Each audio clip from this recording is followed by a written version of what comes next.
Yo, yo, yo. What's good? What's good? It's Stormybman, and I am back. Welcoming you to Nerds on Culture with Stormybman for this Monday, August 3rd, 2026. This is number 167 in the series of Nerds where we're talking Marvel and Sony's Spider-Man Brand New Day, the review. Yeah, we're going to talk about this movie this evening because there's a lot to be said about it from a positive standpoint. We're going to see something with this that hadn't been seen, you guys. We're talking about from Thursday's pre-screening opening to today, out of the weekend, this movie has already trekked toward $1 billion worldwide. Yeah. Now, this is something that was unforeseen. Let me tell you that starting off. So as we get into talking about it this evening, we're going to have a little fun with knowing what we know about the Marvel Universe, what's transpired in the past up until this point, and what may be happening in the future coming up. But this was a great opportunity for Sony and Marvel to get it together and get back on track with the leading character of the MCU. To be perfectly honest, Spider-Man is Marvel's lead character, just like you could possibly say that Superman is that for DC.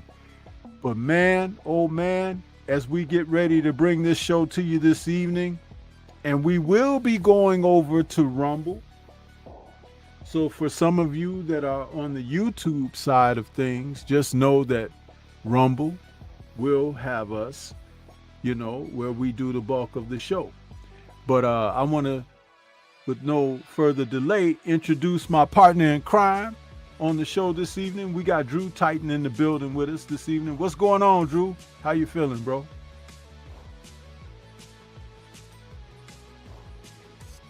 Wait, I was on mute. My bad. Yeah. I said, yeah. Let's nerd out. I'm here for it. Let's nerd out. Yeah, man. The reset on the MCU was much needed. I enjoyed Fantastic Four. You can see that there was an effort put forth, and this is the apology tour. There's still some things that they need to get right, and we can talk about that, maybe tonight or on another show. But I think seems that they didn't want to roll the dice with the storyline, with the Kang legacy.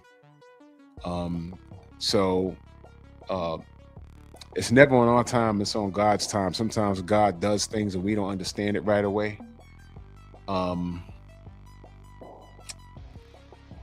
And I believe that, again, they just wanted to go with what they know. So they brought back some familiar faces. They had to rewrite some stuff. And so far it's working out. Again, I think we need to dedicate a whole show to the stuff we talked about, about the canceled projects and things of that nature. But as far as it pertains to this film, in my mind, I knew they were going to do right by the Spider-Man franchise. You absolutely can't F this up. You can't. All the Spider-Man films have been solid films. And I'm talking about even the Tobey Maguire. My least favorite was the third one with Tobey. That was my least favorite. But all of the Spider-Man films have been solid. And when they're bringing everything full circle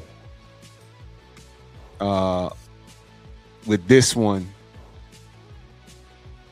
I think they're doing right by us as supporters of the MCU. This was a very, very solid film. I liked it. It has replay value. They snuck in a lot of Easter eggs in there. If you know, you know. And I understood the ending. I understood it. Solid film. I believe that they're rebounding off of Phase 4 because they almost threw 10 years of story building in the trash, messing with, I don't know if you want to call it DEI or catering to the pillow biters and the power bottoms. They almost threw the whole damn thing in the trash with about 3 movies. And it was like, what are you guys doing? So this leading up to Doomsday, this is like a good foundation, laying a platform to it. And I'm excited about it, man. And this was a damn good film.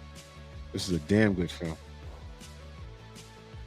First of all, for anyone out there who haven't seen the movie, we're not going to provide spoilers to ruin it if you do intend to see it. If you don't intend to see it, you may want to consider because what what was wrought through this production is some fresh eyes as far as directing. This film is directed by Destin Daniel Cretton, and he's known for the Marvel Studio film Shang-Chi and the Legend of the Ten Rings. I was a sleeper for me. Yeah. I was a sleeper. I didn't know that was going to be that good. For him to come in and take over the storytelling for Spider-Man, because this is no longer the Spider-Man that was in high school and everything that Tony Stark was mentoring. The film actually takes place about 5 years from the last film. And if you remember, if you saw No Way Home, that film ended with Peter being estranged from everyone who knew him because of the spell that Doctor Strange had brought forth. And the culmination of that story saw him doing away with the Stark tech he had been graced with, and kind of going on a lower rung of superhero existence, where he just became your friendly neighborhood Spider-Man, not an Avenger, not someone that is looking for high profile, but someone who just kind of wanted to help keep his city and streets clean. And all of that came at the expense of losing loved ones, literally and figuratively, in friends like MJ and Ned. And so this film picks up about 5 years after that story. So it means that Peter has been without his friends and, of course, Aunt May, and he's been Spider-Man a longer period of time than being Peter. And that brings about certain circumstances that he has to deal with that's similar to a true life spider. And I like how they wove that into the plot, Drew and Chad, because it brought some gravity to what he's going through, what he's experiencing. And not only that, can I also mention, and I'll turn the mic over to you, that this is one of the few superhero films that you will see where the hero is in the movie 80% of the time.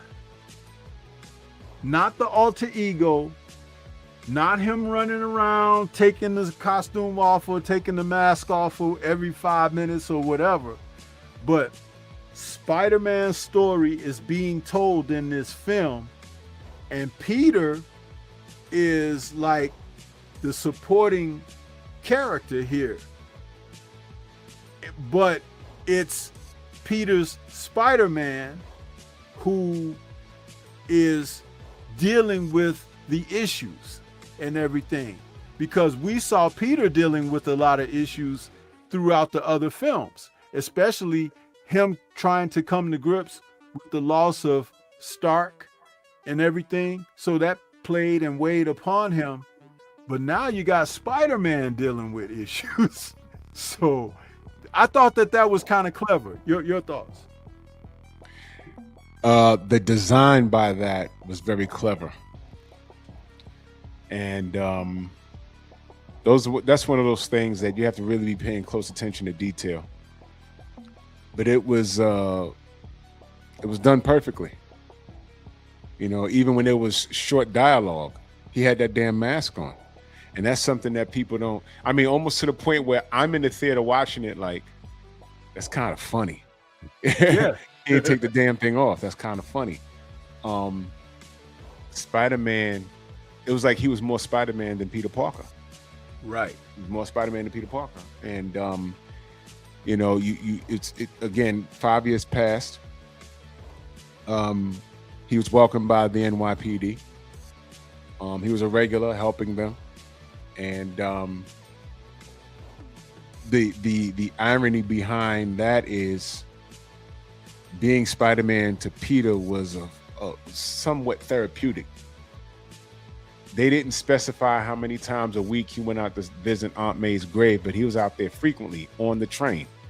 And that's why, people, Peter Parker, Spider-Man was such a unique character, because he'll go out there and save the city or save the world, and then he'll go home and catch a cold, something silly like that. He was a simple kid, he is, that him being Spider-Man, 80% of the film is now that we said it, when y'all, if you haven't seen it, pay attention to that, because and see, these are things that directors and writers, they want to convey to the audience, and only a select few will catch it. They're letting you know, I'm gonna point something else out too. They're letting you know that a form of therapy was him immersing himself into him being Spider-Man. He still feels kind of guilty about what happened with Aunt May, and he's developed this. They mention it at the end of the film. He develops a friendship with Frank Castle, of all people, who's probably one of the most mentally broken characters in Marvel and DC that you could ever see. I mean, he's broken. He's broken, and somehow they're polar opposites, but they have a mutual understanding. And their friendship. And they're both side jobs. Yeah. They actually, it actually works out for them. The fact that this was more of a Spider-Man movie, because Peter's just Peter. Peter is the sidekick. It was really about Spider-Man, and that's what I'm saying about character building. The first Spider-Man, it was Peter. The second Spider-Man is Peter, but I'm trying to figure out, me being Spider-Man. Now it's like, I'm Spider-Man. I'm grown now. I'm Spider-Man, and Peter. It's like I'm part-time Peter. I don't have a time. What it is that he's. When I say therapeutic, it's therapeutic for him to be Spider-Man more, because Peter had no friends anymore. So it's therapeutic for him to walk around with the mask and be Spider-Man more. He was lonely. And that's why the ending was so imperative. I don't want to give it away, but he says F it, and things start working out. But it was kind of it's kind of sad that he has to be. It was more therapeutic for him to be Spider-Man, because his personal life sucked, because his friends were gone. They were there, but he couldn't. They weren't his friends anymore. You know what I mean? It was just. So I understood that. That's why he wore the mask more, and he was more Spider-Man than Peter Parker in the film. So I understood that immediately. Yeah.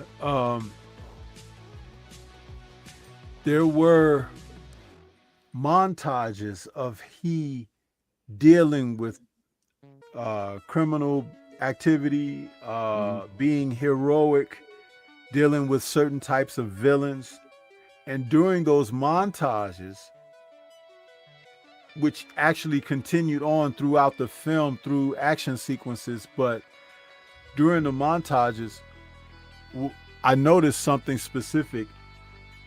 There were several shots done Zack Snyder like, with slow motion, heavy detail, and projecting a certain type of imagery. And what I noted was, in a lot of those instances, those were either from splash pages or covers from former Spider-Man issues. Yes. So that was great. I thought that was really, really cool. For those who don't know what splash pages are typically that first opening page or dual page to a comic when you open the book up, a lot of times to convey something to captivate your attention right away, the artists and writers will have a dual page of activity happening. That's a splash page when you open a comic up.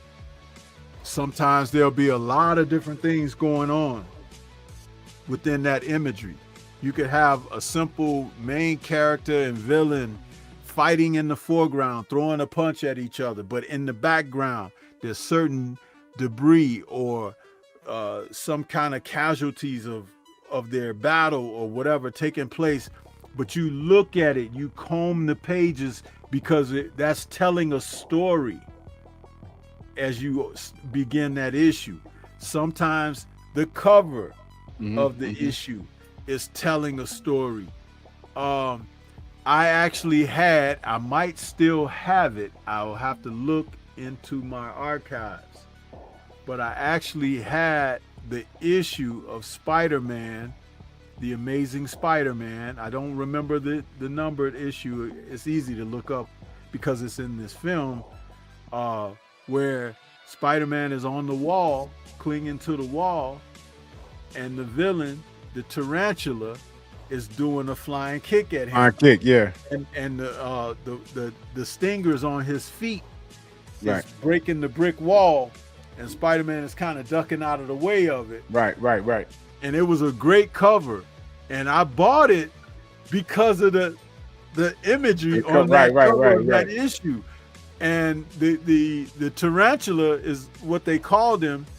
He was an athletic criminal type. He wore like a masked bandana with a I think he was Latin too, right? Yeah, and he wore a costume that had a big spider over the front of it, Black and red. and he had those and had those stingers on his feet. They were like pointy knives at the end of his shoes. Yeah. And I bought that issue because I liked that cover. I was like, man, this is cool. You know, the tarantula against Spider-Man. And When did you buy that, by the way? Was that the 90s? No, bro. That was probably in the late 70s, early 80s. Holy when that issue smoke. came out. Yeah. That character's out had to old? be the early 80s. Right around the time I stopped buying comics because that issue is very old. Oh. But I remember it, man. And like I said, I still have some comics. I'll have to look through my stuff to see if I still have that issue. But there's a shot of that where he's battling the tarantula in one of those montage sequences. And I was like, holy smoke, look at that. They put that in there. And then there's another one where he's carrying one of the villains and he's swinging. That's from Amazing Fantasy, the first issue of Spider-Man, where he's swinging, and the only difference in that was he had the webs under the armpit, right, on that issue, but he's carrying someone, and they did that shot. They recreated that shot during the montage as well. I love that kind of stuff, man. Yeah, man, they did right. They did right. Even this right here, you having the backsplash. That's a cover right there. The boomerang. Yeah, absolutely. And so it was showing you how busy he was in the last 5 years. Yes, and some of the characters that we wanted to see, like we got a chance to see. Well, I'm not going to mention the characters that we see because there are people who haven't seen the movie yet. Go and be surprised, but you will enjoy this. I can guarantee you, because if it can make someone like myself and like Drew feel like we feel about it, you know, and we're older dudes now, and it's like, wow, that's kind of like what it really took me back to when Tobey's first Spider-Man movie came out, and I went to a late night showing for that. I think I caught 11 p.m. showing that night for Spider-Man, and the line was outside the theater. Wow. And most of the people in the line at that time were older than me at the time that I saw the movie. Wow. Because when Tobey's Spider-Man came out, that was the early 2000s. Early 2000s. and there were guys in the lines that was 40 and 50 plus, Mm-hmm. and geeks wearing their Spider-Man t-shirts and stuff. Some of them, the t-shirts so tight on them, it's like, man, you need a bigger size, bro. But it's like, you know, that just, and it brought the people out. And this is what we live for. You know, we work every day, we pay bills, and we take care of families and things like this. And it's like taking it to the max to that degree. You need some kind of escape, right? And so, as an adult, to be able to go to the cinema and see a movie like this that can entertain you and take you back to your childhood or take you back to a time when life was more carefree for you or whatever, that's what that's all about, you know? Yeah, And man. Yeah. this film kind of channeled that. There was also another moment of channeling Tobey's Spider-Man, because Tobey's Spider-Man is very popular too. Mm-hmm. When he went outside and he saw the people celebrating him, Right. and everybody had little posters and they was cheering for Spider-Man and everything. They was like, and he kind of looked around like, man, they really like me, you know? It's Yeah. like he enjoyed that. He was taking it in. And you remember in Tobey's film, was that Spider-Man 2, when he went outside and they were doing a parade and stuff? Yeah, And he yeah. was standing out there and he was just watching. He started marching with them and stuff. He was having a good time Yeah. checking all of these people out from New York that's just celebrating that they have Spider-Man in their life, you know. And I thought that that's kind of cool, you know. Yeah. Yeah. And if the people couldn't get together for anything, at one point they got together to support and show love for Spider-Man. Yep. Friendly neighborhood Spider-Man. You know, certain when certain heroes go through that, sort of like the opposite of Batman. You know, there was some, because you know you got to keep in mind the character Peter Parker is still young, Yes. and again in this film, it's 5 years later, and he immersed himself into the persona of Spider-Man to the point where he was more Spider-Man than Peter, because Peter had nothing. He was a college student or a grad student, and his friends don't recognize him. He didn't bother making new friends, but he immersed himself in Spider-Man. He dedicated more of his life to Spider-Man, and that's how he met the Punisher and everything else. And there was a funny dynamic between them. And whereas, you know, you're doing that, and Peter, you know, he's a normal guy. It's like, man, what am I even, you know, there's some doubt. Like, what the hell am I even doing this for? Do people even care? And he had a good relationship with the police. Whereas Batman, he doesn't give a damn about he doesn't care. You know, if Commissioner Gordon didn't like him, he wouldn't care. He'd still do what he does. And they befriended him. But you know, he just doesn't care. Whereas Peter's like, man, I done did all of that. We done saved the universe with the Avengers. The Avengers don't even remember me like that. You know what I mean? So it's like, I'm just doing this. And he's like just down to earth, and I'm just doing it, man. Boy. But this was well written.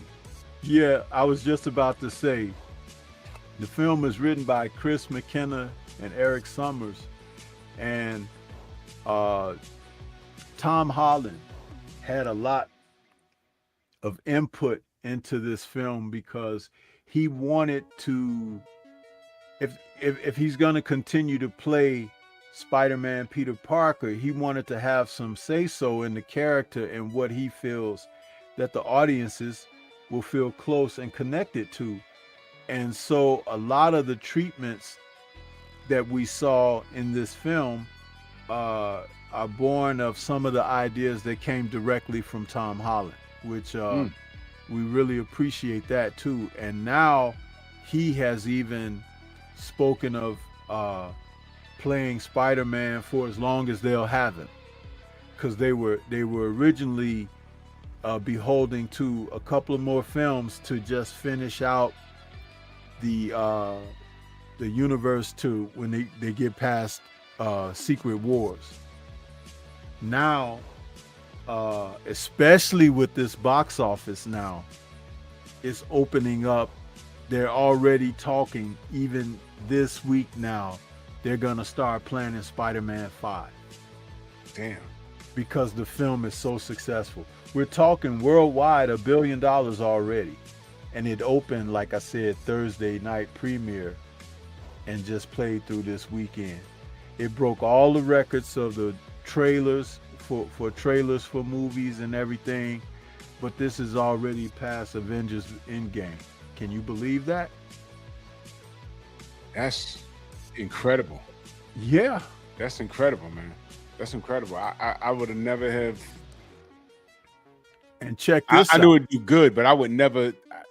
Billion. Check this out. They also have said today that this one Spider-Man film has grossed more than all of James Gunn's projects that he has done for DC Warner Brothers since he went over there.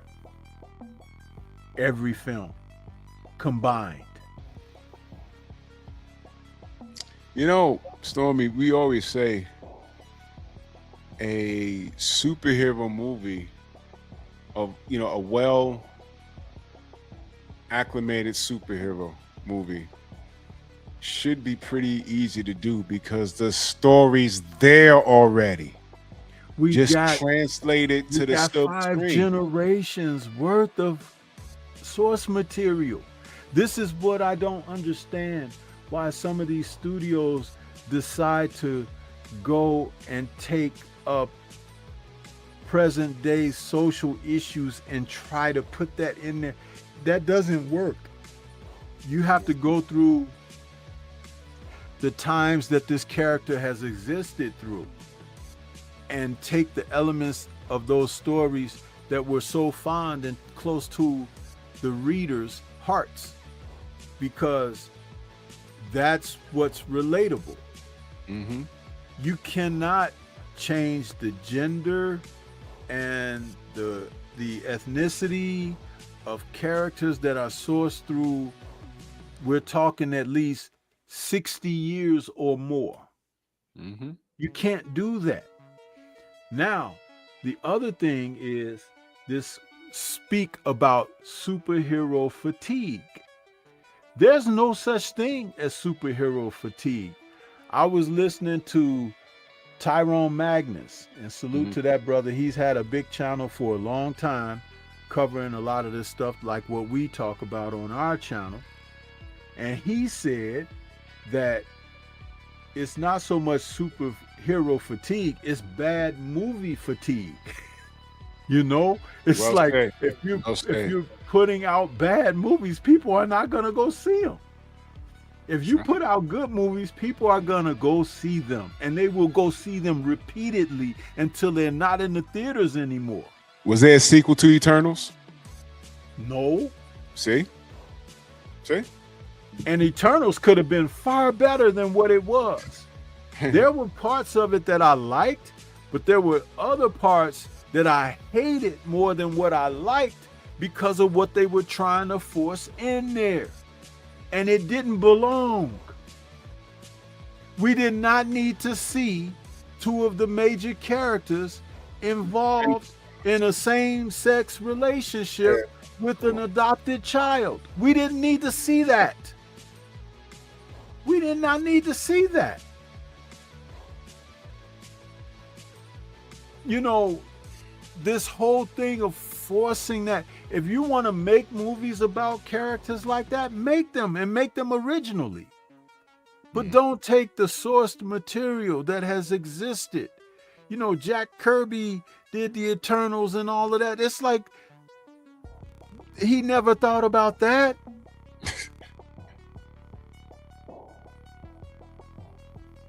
And it's a spit in our face. Because for decades, we're the ones that bought the comic books. Yes. I mean, my brother, when I tell you, he looks forward to X-Men every month. From like 85, he bought it every month. And that's how I got into the artists, because, you know, we're artists. John Romita, and he'd get the books and read them, and then I'd read them, and I'd copy out of there and start drawing out of there. And you know, I brought that up to say that we develop a relationship with these characters. It's a part of our. It starts out a part of the childhood, and then you get a little older. It's a part of your hobby, and it's just something that you do. Some people like to read books. My wife likes to read books. I read comic books. It's still a story. I write, I draw. This is just what I do. And I get very annoyed when I find out that it's being translated to the silver screen and they get a stupid ass director who wants to woke it to death and make these personal political, like you said a while ago, they have a political agenda and they want to slide that in there. I don't need that in my story. I don't care if you're gay. I don't care if you're black, white, Latino. I don't care about that. Leave the characters alone, man. Stop gender swapping shit. I don't like that. Leave it. Look, the game plan is already there. All you got to do is just add a story. That's it. Stop fucking us up. It gets me angry. Stop doing that. I don't care about your woke agenda. I don't care. If this has been a male character all my life, why are you making it a female? I'll give you another one. Look, man, I got love for Michael B. Jordan, but why the fuck was he Johnny Storm? That was annoying. I'm like, man, I can't get over that. Why are they doing that? That was horrible. And why would they do that? Storm was adopted. Yeah, bro. And they think because they got all these super duper graphics and CGI that they tried to take advantage of us. Oh, they're just happy to see their characters flying around on the screen. They'll just go see it. No. What was the name of that movie that John Travolta played in? Battle something, where the movie had this huge budget with the special effects and everything. That but was it made like $6 at the theater. You remember that? Yo, they were. Damn, the promotion of that movie was the budget. $28 million, and I'm like, okay, what is this? The movie. Yeah, Young Deezy. There's our resident stat man. Young Deezy says Battlefield Earth. Battlefield Earth. Thank you. There you go. And I did not go see it. I didn't either. It came on cable, and I'm sitting there, and I couldn't get through the first 20 minutes of it. I said, this shit is trash. What the hell is this? And what was that? What was that? I didn't even care. But he said the shit made $6. Yo. It was trash. It could not hold my attention. I'm sitting there like, listen, if I'm watching a movie and I gotta lean forward like this, don't leave me in that position for more than 5 minutes. Dude, you ever been in a movie so bad you got up and walked out? Yes. Which one? I'm gonna tell you which one I walked out on. I just couldn't take it. Damn. I gotta think about it for a minute, but there was a movie, dude. This was either in the late 90s or early 2000s. I had went to the movies to see something, and I was like, I cannot watch this. What movie was that? Yo, did we do a show on bad movies? No, we didn't. Oh shit! Write that down. We need to do that. Because there's a few of those movies that sucked, absolutely trash. I'm gonna tell you what I walked out on, and the only reason why I sat there for so long is because I was out on a date. It was Jurassic Park. What movie? I'm still trying to think of what movie it was that I walked out on. You know what it was? It was the Jurassic Park where the little black girl knew gymnastics and she kicked the damn raptor out the damn barn. Dude, I felt like Cartman in that moment. I was sitting there with some girl. I don't know what was wrong. I think she was stupid or something. But you know, and I'm sitting there and I'm watching it. I'm like, this is trash. And when that little girl jumped on the bars and she spun around and kicked the raptor out, I jumped up and said, "God damn it!" And I walked out the damn theater. I walked out. She said, "Where you going?" I said, "I'll be outside." I should have left her ass. I could not take that film. I don't know why that film was so trash, man. But when that girl kicked the raptor, I was like, nah. It's like, damn it. I got up and I walked out the theater. And I paid for everything. Popcorn, soda, juicy fruits, whatever the hell. Stupid ass. Was it The Lost World? I don't remember. The one where the black girl, the little girl kicked the raptor out. I was like, nah, I'm good. I know that Nicole Kidman film, The Hours, was a movie I had a hard time getting through, man. I was like, this is like watching paint dry. That movie was horrible. But I'm having a hard time remembering. I think I got a mental block on the movie that I walked out because I distinctly remember walking out, but I'm trying to remember which film it was. You know, I have a library of films and all types of genre. I kind of slowed up on horror films. I've seen but didn't collect as many, but so what I've seen in the cinema, what I haven't seen in the cinema, there's kind of a blurred line now, but I try not to go to see something that I really know that I'm not gonna like, which is why, like I tell you, I purposely didn't go see Superman, and I purposely didn't go see Supergirl, because I knew that there would be no connection for me, and that was so daunting because we had just had Black Adam, and Black Adam was supposed to be bringing things back. We had Henry Cavill back in a cameo. Oh man, how do you fuck that up? And the Flash movie that ended up getting released is not the movie that was supposed to get released. There was cameos in there by Batman, Wonder Woman, Superman. There were elements of the story to help the Justice League come back for another movie. James Gunn came in and cut all that stuff out. Aquaman was in it as well. The Aquaman film that came out, the sequel. There were some other DC characters from the Justice League in that film. James Gunn cut it out.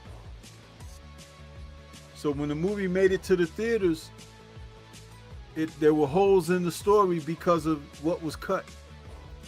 It's just unfortunate that you see people do this kind of stuff, man.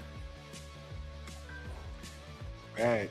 And when you have when the formula is right in front of you, and you still mess it up, you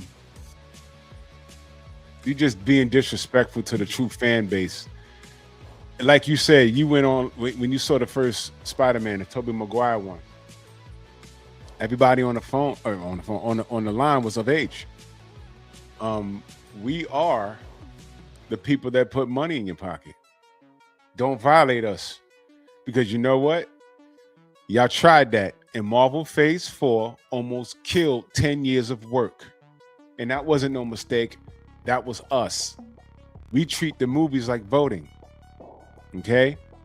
If we don't like the product, we're going to hold our vote. All right? That Supergirl thing, they tried to, listen, it got so bad, they tried to shame the world as to why that movie did so bad. No, it's not because she's a woman. The Wonder Woman movie did fine. The Wonder Woman movie did fine. And that was a dope ass movie. All right, it was a dope ass movie. That movie did trash because it was trash. It was poorly written, and I didn't have to see it. I read about. I know people that did see it, that are comic fanatics, and they were like, "Nah, it's a bad film." And one of the things they didn't appreciate as a woman, why is the last daughter of a cousin of Krypton? Why she gotta go to a planet with a red sun so she can get drunk? What is that saying about her? That's disrespectful. I heard she even crossed the line of virtue in this film. You know, when they made a huge complaint about Kal-El dealing with Zod in Zack Snyder's Man of Steel, saving some people to do what he did with Zod. I heard she did what she did, and she could have just taken the prisoner to jail or whatever, but she wiped the person out. I heard that. When the storyline tells you that her people sent her to do good and be good, that's not so good. She told you what it was. What they did, was they drew lines in the sand, because Kal-El, you know, he has morals, but she says we're both superheroes, but we have different ideologies. And the only way I'm gonna go see another Superman film is it's like if their ideologies clash and he has to kill her, because I know he's gonna kill her. Listen, but check this out. I told you it's James Gunn. It's him. His warped mentality toward comic book characters and comic book material overall. That girl, Melissa Benoist, played Supergirl on the WB and people loved it. That's right. She got several seasons out of her show. If that wasn't good, they would have pulled that show off the air. My daughter's binge watching it right now. It's a good show. Binge watching it right now. It's a good show. Now check this out. Talking about bad movies over good movies, right? We just mentioned Superman. We just mentioned Supergirl. You can mention The Suicide Squad by James Gunn. You can mention this Peacemaker and all of that. But dude, doesn't all of that foolishness now make Green Lantern with Ryan Reynolds look like a classic? Yo, it does. Seriously. It does. And you look back and you say, you know what? The Ryan Reynolds Green Lantern wasn't too bad. It wasn't. It wasn't too bad. It was tolerable. All they needed to do was bring the sequel, because Sinestro had got and forged the yellow ring. Yeah. And that was supposed to introduce that there were other elemental rings in the Green Lantern lore, but also his major opposing arch villain and enemy would be Sinestro. That's a built-in storyline. You could make films after film after film. That's like Batman going up against the Joker. And the worst part about that is this: though we made it through the end of that film, that post-credit scene with Sinestro putting on the yellow ring and you see him going and he's glowing yellow and he's like, that was like, man, I want to see the next one. Do you understand? The next one, maybe they'll get a little better. And the Ryan Reynolds, we joke about it, but it wasn't bad. It wasn't bad. You know what I mean? It wasn't bad. No, it just wasn't the higher level. You know what I mean? Right. But right. I mean, we've had those films. Blade was great. Blade 2 was it was better. Shit. Then you had films like Spawn. Spawn may not have been like Blade, but it was still decent for the Todd McFarlane story at that time. Yeah. And then when you had Green Lantern, it's like, okay, it's different from Marvel, but okay, you know, I could see what they're trying to do. And of course, the Dark Knight trilogy with Christopher Nolan, those just knocked it out the park. and he made his Batman based in a reality-based world. Right. You know, that was really well done. This is an easy concept to follow. An easy concept to follow, man. And I get annoyed when people single-handedly mess it up. I don't respect it, man. But the reason why it seemed like we're going off the rails, but we're not. We're actually saying that they got it right with these 3 films. With Tom Holland, they really got it right. In this last one, they really did. They nailed it, man. They absolutely nailed it. Absolutely. Now I see y'all in the chat. Salute to y'all in the chat. David Scott, Derek Gaines, Young Deezy. I don't want to talk about the Easter eggs. I don't want to give away too much. Yeah, I don't want to give away anything really regarding like the cameos and stuff like that, because people need to enjoy. People need to go there and be surprised and be, you know, entertained and everything. So that I don't want to take that away from anyone. What I was going to say is I did like an upgrade on what they did with Peter in the Spider-Man suit, was that they showed like a hub view in his own way. Like inside his mask, you could see his eyes. Yeah, you know, that camera angle like that, where he's responding to stuff and everything. I thought that's a nice upgraded touch, because that's kind of fresh off of what they used to do with Downey Jr. in the Iron Man suit. But he's got a physical hub. But Peter, that's just behind the mask, his response and reaction. Plus, I like how they brought in some of what they did with Andrew Garfield's Spider-Man, like when he dives off the buildings and stuff like that, and he's like going and he's flapping in the wind a little bit, and he's waiting for a few seconds before he shoots his web and starts swinging and slinging. I like that. That's kind of cool, because spiders are like that. I don't know if you noticed, but you could go on the tallest building in the world and there's spiders up there on the roof. It's like, how'd they get there? Yeah, people wonder, like, how the hell does a spider get way up here on the 50-something floor, the 100th floor, the 200th floor? You know what it is?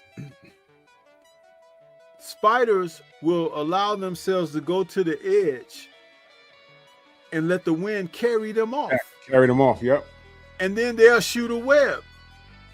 And the web will attach to something, and then they, you know, but they do that. It's really interesting that, you know, so when we see him web slinging, you know, it's like, it's true. It's the nature of a spider.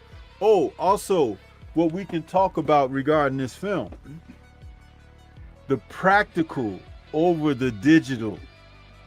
A lot of this movie was shot practically, and it looks better as a result of it. What some people may not know is that Spider-Man, Tom Holland's Spider-Man, first appeared in Captain America's Civil War. When they shot the film, they had made a Spider-Man suit for Tom Holland to wear on the set of that movie. But it was like your typical Spider-Man suit, not much different from what he wore in this movie. But what they did in post-production, because they wanted it to be a suit that was designed by Stark, they built the suit in the CGI thing, you know, the models that they make, and they put it over Tom Holland in the movie. So that's a CG Spider-Man, but it's Tom Holland is the skeleton. Yeah. But they put the CG Spider-Man suit over him. Now, in this movie, they made him a Spider-Man suit, and he's running around the majority of the film. He is in that suit. And also, the web slinging that he's doing, a lot of that is practical. Right. It's not CG, and it looks different. It feels different, and it gives you a greater sense of attachment, involvement to the movie. I wanted to ask you because I know I had mentioned that to you, but were you able to notice it? No, I was. I was. I don't know how much I don't know how much CGI that they put into that, but one thing I wanted to mention,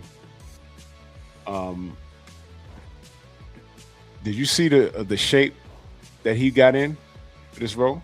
Oh man, Tom was buffed in this movie, bro. And he needed to be that to do all of that physical stuff.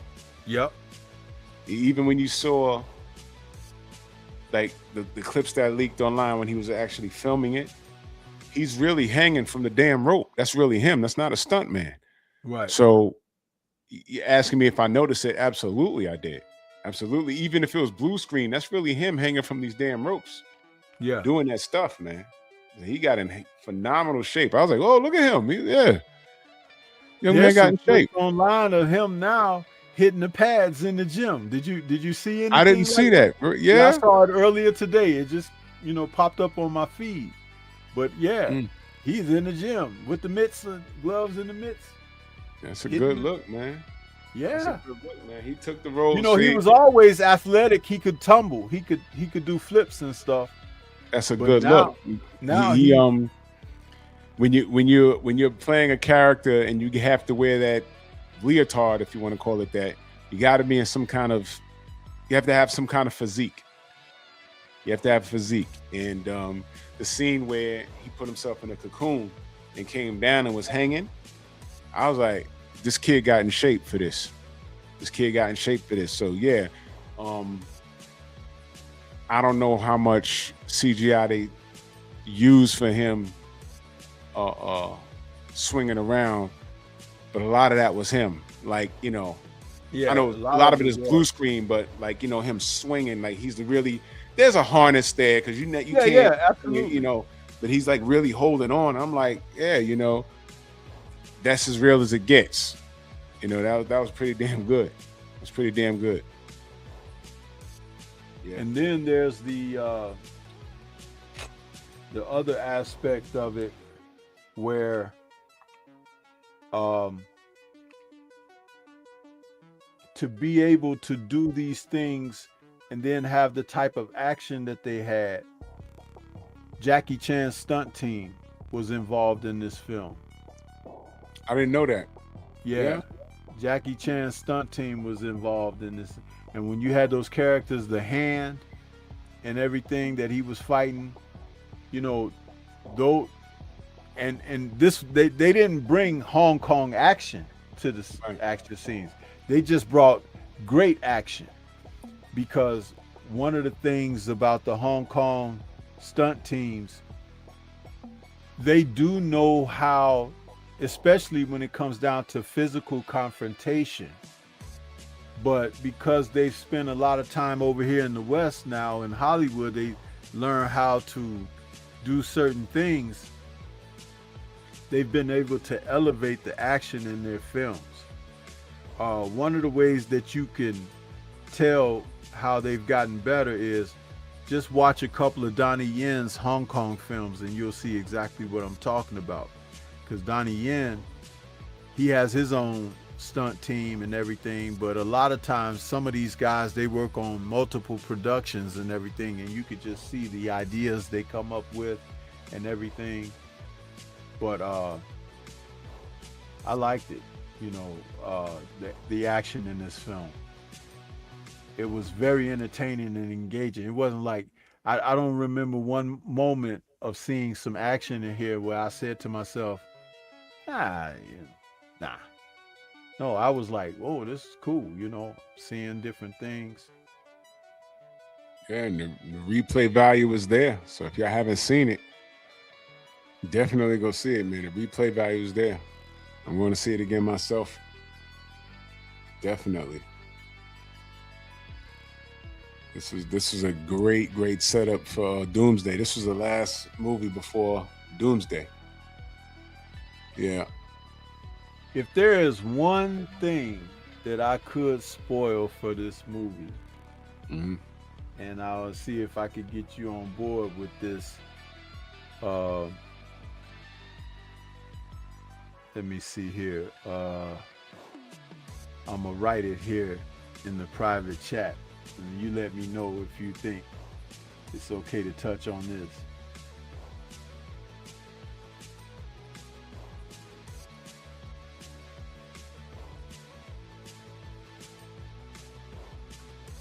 Let's see. Um, we could touch on that in the last 15 minutes, because I don't think it's going to ruin anything. Well, it's Um, just what I wanted to say is it's great to see that that's there. Now it's like because that means in the future, yeah, you know, yeah. some good stuff can happen. Derek Gaines is asking us, did Tom Spider-Man always had spider sense like the second Spider-Man movie? Um, in the second movie, he had a problem with his spider sense, but that's coming. That also Tobey Maguire went through that in his film. That comes from a story from the actual comic book, where he kind of like lost his powers for a little bit, and it was more of a But mental thing. but in this movie, it's depicted in several scenes that he has that. He has it, and he was able to deal with scenarios as a result of having that. Now, what you may have forgotten is if you go back to Far From Home, he had to rely on that to deal with Mysterio. Yeah, He didn't know really how to control that. The Peter Tingle is what May called it. But in order to deal with Clinton, he had to rely on the spider senses, and that led to. And I always wondered the way they left it kind of open ended. Mysterio can come back hmm because it seemed like he died, and they said he did, but him being a master of special effects and everything, he could have faked that. could have, could have. I mean, Doc Ock came back, right? He sure did. Came out that dimensional hole. Look, it's comic book stuff. You can always make if you don't see a dead body, There you go. they can come back. If there's no body, they can come back. There you But go. we want to talk about this Hulk. Y'all all seen it. Y'all know he's in the film. There's two Hulks in the film. There's two. And when I say two, I don't mean more than one. How do I say it without ruining it? He's there, and then something happens, and then he totally loses it. Well, it is two entities because you got Professor Hulk, Right. and then you got who Mark Ruffalo throughout all the films that he's been in, he refers to as the other guy. The other guy. Who couldn't be mentally controlled. Oh my goodness, man. And man, I oh was man. so glad to see him, man. Welcome back. And they got the CGI on him so good. That was so good. Oh my goodness. He looked like he's supposed to look. Mm-hmm. And So good. he performed like he's supposed to perform. Yeah. Did you see him? Oh man, I'm getting ready to get beside myself. But you remember in the Avengers what he did to Loki, right? Yeah.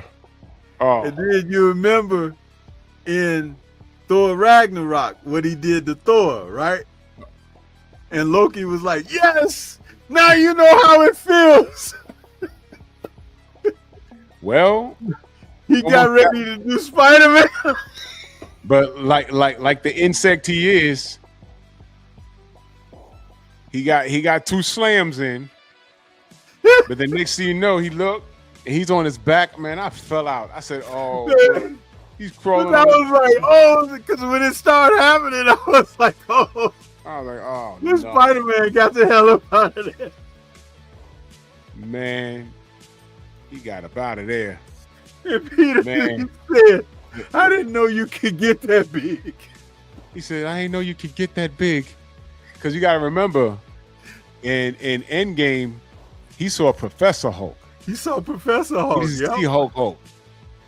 He saw Professor Hulk. He's like, I didn't know you could get that big. And let me park here for a minute. The Punisher, he's crazy, but he got balls. He came in there shooting, and he was like, yo, this is beyond your pay grade. He said, that is the Hulk. What are you doing? He's like, yeah, I'm going to distract him. He said, what are you going to do? Just throw stuff at him? He said, yeah, you're going to shoot him. He said, what did he say? He said, you're going to shoot at him. He's like, you might as well be just throwing stuff at him. Oh, my gosh, man. That was funny as hell. They brought back the mighty Hulk clap.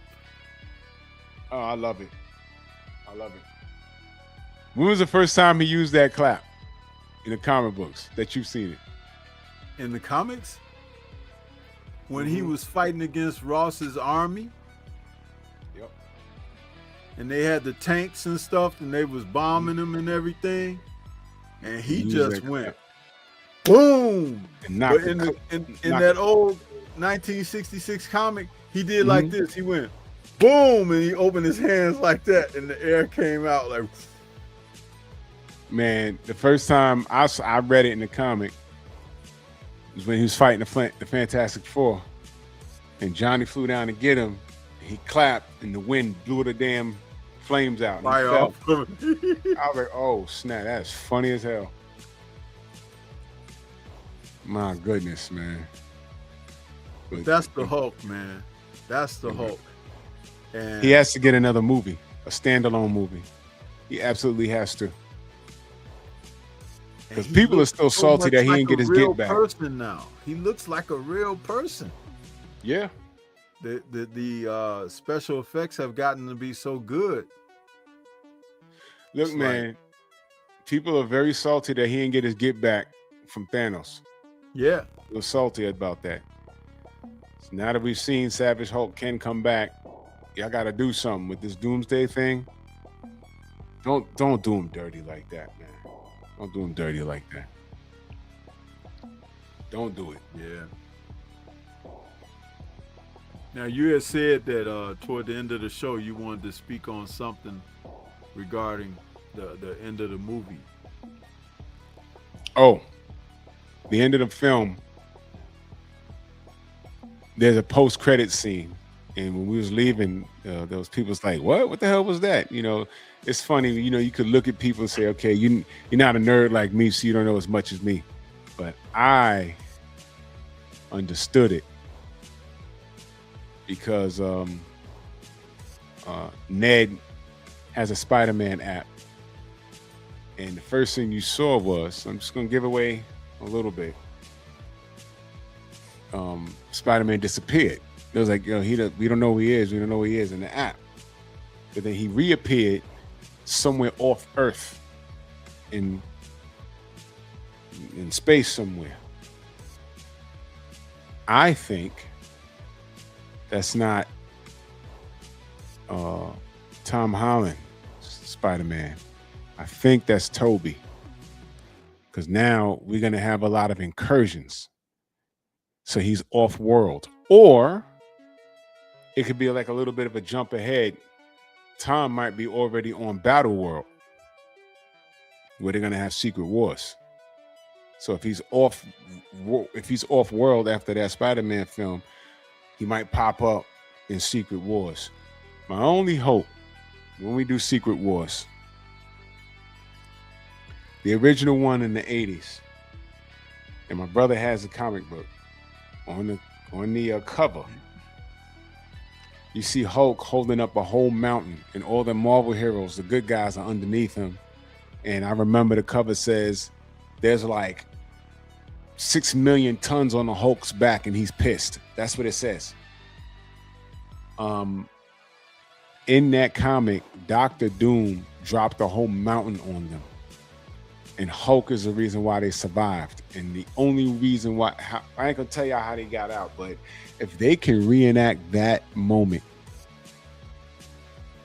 where Doom drops the mountain on them and Hulk saved all of the Marvel superheroes at that moment, if they could just reenact that, oh my God. That'd be a hell of a redemption arc of what they messed up with Thanos. Yeah. Because they just show you how mighty he is. Derek Gaines says, I think it's Miles. You think it's Miles Morales? You know what's crazy? When Ned, that's what I'm saying. Miles in space? I don't know. I don't think it'll be Miles. But when Ned was trying to figure out who Spider-Man was, he had wrote something down that he might be Latin. I think they were kind of like paying homage to Miles Morales there. If you look on his board, because he had like a Spider-Man board. Yeah. And he could be Latin or whatever the hell. I was like, oh man. But there's a lot of, we might talk about the Easter eggs next week. Yeah, that'll be dope. But listen, I got to cut out of here. I got to get up at 5 in the damn morning. Yeah. Final thoughts. Y'all go see this movie if you haven't. If you saw it, see it again. See, that's the unique thing about Marvel movies. I tend to see them twice because there's always something that I missed. You know what I mean? So I get up on an early Sunday, catch the first show. You know, have my little cheat meal there. Have my little movie pizza with some lemonade there. You know, and man, this was perfect. This was a great appetizer before Doomsday. Yes. And I give this a 5 out of 5. Definitely. Yeah, pretty much the same. So. Yeah. Salute, Joe. I see you, brother. Yes, sir. Yeah, so we'll get ready to get on out of here, man. I appreciate you coming through to help review this and go over and spread the sentiment that there's no superhero fatigue when it comes to the movies. It's just bad movie fatigue. And with this one, Marvel has done a great job of turning the corner and headed back in the proper trajectory, which is upward. You know what? Can I make a recommendation for next week? Sure. What we talked about with the black casting and why there's a bit of an issue there. And I think we should continue this because this was a good discussion. I think we should continue that. And y'all pull up next week because I saw y'all in the chat. Y'all mentioned it. And I think it's something that we should talk about. You know, Blade, you know, everyone complaining about this new Black Panther. And I'm like, why? What the fuck are y'all complaining about? And there's just a lot of things in general that to me it's a problem. So yeah, they canceled Wonder Man, but Wonder Man did really good numbers. But for those of you that don't know, Wonder Man in the comic is a white guy. And this is what I'm talking about, you know, race swapping and gender swapping. But it'll be a good conversation for next week. So I think we should touch on that next week. Yeah. That'll be great. We can do that. That'll be great. But great show as usual, as always. And y'all just stay tuned. All right, good brother. All right, man. Peace to you. Yes, sir. Appreciate you coming in, man. Have a great night, man. You too, brother. Peace. All right. So this brings us to the end of another Nerds. I want to say thank you for everyone that tuned in. Smash the like button on the way out if you didn't on your way in. Share the content.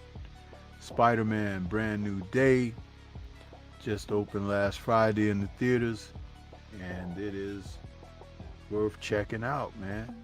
So with that being said, for my brother Drew Titan, the Stormybman about to shine off. Shout out to the mighty LDBC, and we will catch you guys on the next one. Enjoy your week ahead.